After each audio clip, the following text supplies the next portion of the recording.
శ్రీ దుర్గాదేవి జ్యోతిష్యాలయం ఎక్కడి వారికైనా ఒక్క ఫోన్ ద్వారా వెంటనే పరిష్కారం చూపబడును.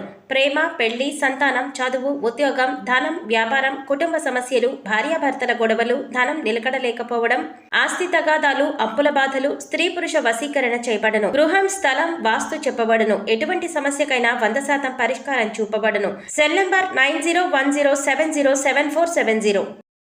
ఓం శ్రీమాత్రే నమః. ఛానల్లోకి స్వాగతం అండి. ఈ రోజు వీడియోలో మనం సింహరాశి వారి గురించి తెలుసుకుందాం. మార్చి 30వ తారీఖు ఉగాది పండుగ. ఈ రాశివారు మార్చి 30 లోపు కాస్త జాగ్రత్తగా ఉండాలి. ఎందుకంటే ఈ నెలలో 2 దేవతలు మీ ఇంటికి రాబోతున్నారు. ఆ 2 దేవతలు ఇంటికి వచ్చి ఏదో సంకేతాన్ని ఇవ్వబోతున్నారు. అయితే ఉగాదిలోపు ఈ రాశివారు ఎటువంటి జాగ్రత్తలు తీసుకోవాలి, వారు చేసే పనులు ఏ విధంగా చేసుకుంటే వాళ్లకు అనుకూలంగా ఉంటుంది, ఏ 2 దేవతలు వారి ఇంట్లో అడుగుపెట్టి అనుగ్రహం ఇవ్వబోతున్నారు, ఎవరొస్తున్నారు, ఏ సంకేతం ఇవ్వబోతున్నారు, ప్రతి ఒక్కటి చాలా వివరంగా ఇప్పుడు ఈ వీడియోలో తెలుసుకుందాం. అలాగే ఈ సమయంలో మీరు చేసుకోవాల్సిన దేవతారాధన, అలాగే పాటించవలసిన పరిహారాల గురించి ఈ వీడియోలో మనం వివరంగా తెలుసుకుందాం. కానీ అంతకంటే ముందుగా మీరు కనుక మన ఛానల్ని ఇప్పటి వరకు సబ్స్క్రైబ్ చేసుకోకపోతే సబ్స్క్రైబ్ చేసుకుని పక్కనే ఉన్న బెల్ ఐకాన్ నొక్కి ఆల్ సెలెక్ట్ చేసుకుంటే మేము ఇలాంటి వీడియోస్ అప్లోడ్ చేయగానే ముందుగా మీకు నోటిఫికేషన్ వస్తుంది. ఇక వివరాల్లోకి వెళ్ళిపోతే, ఈ రాశికి సంబంధించినంత వరకు వాళ్ల వ్యక్తిత్వం ఏదైతే ఉంటుందో చాలా సున్నితంగా ఉంటుంది. ఎక్కువ శాతం మీరు మనసుతో ఆలోచిస్తూ ఉంటారు. ఈ రాశి వాళ్లు ఎప్పుడూ కూడా అవతలి వాళ్లకి మంచి జరగాలి అని కోరుకుంటారు. అదే వీళ్లు ఫ్యామిలీ మెంబర్స్ విషయానికి వస్తే వాళ్ల సంతోషమే వీళ్ల సంతోషంగా భావిస్తుంటారు. అలాగే వాళ్లు దానికోసం ఏదైనా చేస్తారు. వాళ్లకి కష్టమైనా సరే, దాంట్లో వాళ్లకు నష్టమైనా సరే, అవతలి వాళ్లకు మంచి జరుగుతుంది అని అనిపిస్తే ఖచ్చితంగా ఆ పని చేయకుండా ఉండరు. ఎదుటివారికి సాయం చేయటంలో ముందుంటారు. వీరే వాళ్లని ఎక్కువగా సాటిస్ఫై చేయాలని ఆలోచిస్తూ ఉంటారు. చాలాసార్లు ఈ మంచితనమే మిమ్మల్ని ముంచేస్తుంది. అలాగే ఎక్కువ శాతం మీరు మనసులో మాటను వేరే వారికి చెప్పటానికి ఇబ్బంది పడుతూ ఉంటారు, జంకుతూ ఉంటారు. ఎవరికీ కూడా మీ మనసులో బాధను చెప్పరు. ప్రతి ఒక్క విషయాన్ని మీలో మీరే దాచేసుకుంటారు, బాధపడతారు. ఎక్కువగా మీరు నేరుగా భగవంతుడి దగ్గరే మీ బాధను విన్నవించుకుంటారు. మీ మనసులో మాటను చెప్పుకుంటారు. ఇదే మీకు ప్లస్ పాయింట్ అవుతుంది. ఎందుకంటే ఎవరి దగ్గర మన బాధను చెప్పుకోవాలో వారికే మీరు బాధను చెప్పుకుంటారు. అందుకే మీపై ఎప్పుడూ ఆయన అనుగ్రహం చూపించబోతున్నారు. అందుకే ఈ నెలలో మీకు అనుగ్రహం ఇవ్వబోతున్నారు. ఇక రాబోయే టైంలో మీరైతే తీసుకోవాల్సిన కొన్ని జాగ్రత్తలు ఏవైతే ఉన్నాయో అవి ఖచ్చితంగా తీసుకోవాలి. ఇటువంటి జాగ్రత్తలు తీసుకోకపోతే స్వయానా మీ చేతులతో మీరే మీ కాలు మీద కత్తి వేసుకున్నట్లే. అంటే మీరు చేస్తున్న పనులను మీరే చెడగొట్టుకున్న వారవుతారన్నమాట. ఇక దీంతో పాటు ఉగాదిలోపు చాలా మంచి శుభవార్త అనేది రాబోతుంది. ఆ వార్తను మీరు కలలో కూడా ఊహించరు. అంత మంచి సంతోషాన్ని కలిగించే న్యూస్ అయితే రాబోతుంది. కానీ మంచి ఎక్కడైతే ఉంటుందో చెడు కూడా అక్కడే ఉంటుంది కదా. కాబట్టి శుభవార్తతో పాటు ఒక చిన్న ప్రమాదం కూడా ఉంటుంది. అదేంటంటే మీకు శత్రువులైన వారు ఎవరైతే ఉన్నారో వాళ్లు అలర్ట్ అయ్యే సమయం అన్నమాట. అయితే మీ శత్రువులు ఏదో ఒక విధంగా మీకు నష్టం కలిగించడానికి ప్రయత్నిస్తారు. కాబట్టి మీరు ఈ రాబోయే టైంలో ఏదైనా నిర్ణయం తీసుకోవాలి అనుకుంటే మీకు తెలిసిన వ్యక్తితో అయినా, లేకపోతే బంధువులతో అయినా, ఇంట్లో కుటుంబ సభ్యులతో అయినా ముందుగా మీ ఆలోచనలనేవి షేర్ చేసుకోకండి. ఎందుకంటే ఈ ప్రతి పనికి ఆటంకం తీసుకురావడానికి మీ శత్రువులనే వాళ్ళు రెడీగా ఉన్నారు. కాబట్టి ఈ విషయంలో మీరు కంపల్సరీగా ఖచ్చితంగా జాగ్రత్తలు తీసుకోండి. ఇక రాబోయే టైంలో ఏదైనా కొత్త బిజినెస్ స్టార్ట్ చేయాలి అనుకుంటే దానిని ఆపేయండి. ఆ ఆలోచనలు పూర్తిగా మీరు కొంతకాలం ఆపేయండి. ఎందుకంటే ఈ సమయంలో అటువంటి ఆలోచనలు మీరు చేయటం కరెక్ట్ కాదు. సక్సెస్ రాదు, కలిసి రాదు. మీరు పెట్టుబడులు పెట్టి అటువంటి పనులు స్టార్ట్ చేశారనుకోండి, ఎటువంటి సక్సెస్ అనేది రాదు. అది గుర్తుంచుకోండి.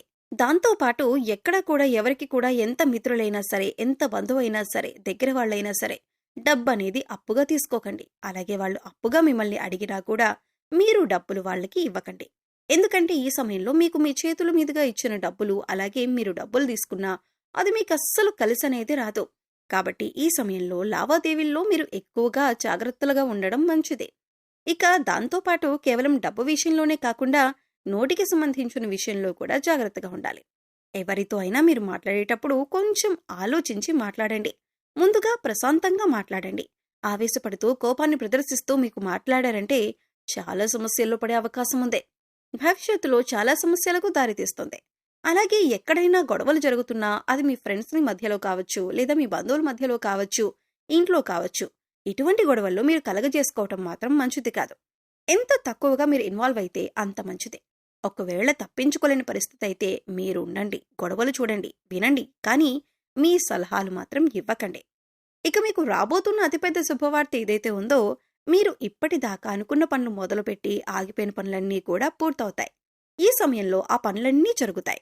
మీరు ఏదైనా కొనాలి అనుకున్నా, మీరు ఏదైనా తీర్చాలి అనుకున్నా, మీకు ఏదైనా కావాలి అనుకున్నా అన్నీ కూడా ఈ సమయంలో తీరే అవకాశం కనిపిస్తుంది.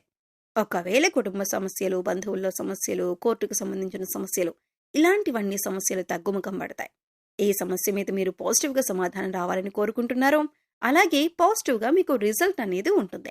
ఇక దానికి తోడు ఈ సమయంలో దూర ప్రయాణం చేసే అవకాశం కూడా ఉంటుంది. అలాగే ఈ ప్రయాణంలో కూడా మీరు మంచిగా ఎటువంటి గొడవలకి తావు లేకుండా ప్రయాణాన్ని ప్లాన్ చేసుకోండి. హ్యాపీగా ఎంజాయ్ చేయండి. మీ ప్రణాళికని బట్టే మీ ట్రావెలింగ్ అనేది విజయవంతమవుతుంది. ఎక్కువ శాతం మీ మైండ్ని ప్రశాంతంగా ఉంచుకోండి. మీ కులదైవం కావచ్చు, మీకు ఇష్టమైన దైవం కావచ్చు, ఎవరో ఒకరి మంత్రాన్ని స్మరిస్తూ ఉండండి. ఈ నెలంతా కూడా మీకు వీలైతే తప్పకుండా ప్రతినిత్యం దేవాలయానికి వెళ్ళండి. మీ పేరేదైతే ఉందో ఆ పేరుకు సంబంధించిన దైవాన్ని దేవాలయానికి వెళ్ళి దైవ దర్శనం చేసుకోండి.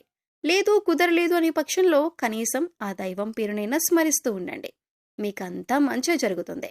ఇక దీంతో పాటు మీ హెల్త్ విషయంలో కూడా మీరు జాగ్రత్తలు తీసుకోవాలి. ఎందుకంటే ఈ టైంలో మీకు జలుబు, దగ్గు వంటి అనారోగ్య సమస్యలు వచ్చే అవకాశం ఉంది. దాంతోపాటు నడుముకి సంబంధించిన నడుము కింద భాగంలో నొప్పి కానీ ఇంకేదైనా ప్రాబ్లం కానీ ఉండొచ్చు. ఎక్కువగా టెన్షన్ పడవలసిన అవసరం లేదు. కాస్త శ్రద్ధ వహించండి. మీరు ముఖ్యంగా చేయవలసిన పని ఏంటంటే వాటర్ని ఎక్కువ శాతం తాగండి. ఇకపోతే మీ జీవితంలో రాబోతున్న ఇద్దరు దేవతలు ఎవరు అంటే, ముందుగా అన్నపూర్ణాదేవి. అన్నపూర్ణాదేవి పార్వతీదేవికి మారు రూపం. పార్వతీదేవి ఎక్కడైతే ఉంటుందో శివుడు అక్కడే ఉంటారు. ఒకేసారి ఇద్దరు దేవతల అనుగ్రహం మీకు కలుగుతుంది. చూడండి, అన్నపూర్ణాదేవి ఎక్కువ శాతం ఎక్కడ ఉంటుందంటే మన కిచెన్ భాగంలో ఉంటుంది. కాబట్టి ఈ సమయంలో మీరు ఖచ్చితంగా నైట్ టైంలో పడుకునేటప్పుడు మీ ఉత్తర దిక్కులో మీ కిచెన్లో ఎక్కడైతే ఉత్తర దిశ ఉంటుందో రాత్రి పడుకునేటప్పుడు మీ కిచెన్ అంతా శుభ్రం చేసుకుని నార్త్ సైడ్ చక్కగా ఒక నెయ్యితో దీపం వెలిగించాలి. లేకపోతే గోధుమ పిండితో నెయ్యి దీపం వెలిగించండి.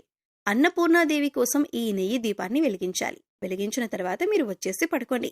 మరుసటి రోజు ఉదయాన్నే కొండెక్కిన ఆ దీపాన్ని తీసేసి గోధుమ పిండి అట్టు వేసి ఆవుకు కానీ కుక్కకు కానీ తినిపించండి. నిత్యం మీ మీద అన్నపూర్ణాదేవి కటాక్షం అనేది ఉంటుంది. ఇక రెండోది ధనిత్రీదేవి. ధనిత్రీదేవి అంటేనే దేవుళ్ళందరికీ వైద్యం చేసేవాళ్ళన్నమాట.